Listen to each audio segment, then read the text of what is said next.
అమ్మవారి ఉత్సవ విగ్రహాలను తీసుకెళ్లే రథాలు వెండి సింహాలు పోతే కాల్మనీలో కూర్చొని అరెస్ట్ అయిన వ్యక్తుల్ని దుర్గాదేవి గుడికి చైర్మన్గా పెట్టారు. ఏదైనా మాట్లాడితే బెదిరిస్తారు. ఉన్న ఎమ్మెల్యే బెదిరిస్తాడు. ఈ కంటికి దెబ్బ తగిలితే ఈ కంటికి ప్లాస్టర్ వేసుకునే వ్యక్తులు మనకి వాళ్ళ నాటకాలకి ఒకటో రెండో వాళ్ళ నాయకుడికి దెబ్బ తగిలితే ఆ రాయి అంటే విచిత్రంగా ఇటు పడితే ఈయనకెళ్ళి అది ఇటు తిరిగి అటు తిరిగి 360 డిగ్రీ తిరిగి ఇటు తగిలిందంట. దానికి పాపం చాలా బాధపడుతున్నారు.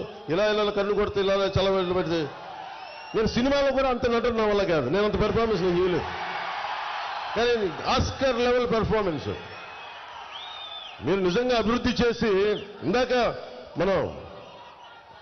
మనం కూర్చోబెట్టి మనం రోడ్ షో చేస్తూ ఉంటే ఒకటే అనిపించింది, ఎంత దుర్గంధం ఉంది మన డ్రైనేజ్ వ్యవస్థలో, అంత దుర్గంధం ఉంది. రోజు నేను ఒక్కసారి రావడానికి అంత దుర్గంధాన్ని అనుభవిస్తూ ఉంటే రోడ్డు సైడ్ షాపులుండి తినుబండారాల కేంద్రాలుండి ఎలా దుర్గంధంలో మన విజయవాడ ముఖ్యంగా మనకి నియోజకవర్గాలు ఇబ్బందిగా ఉంటాయని నాకు బాధిస్తుంది.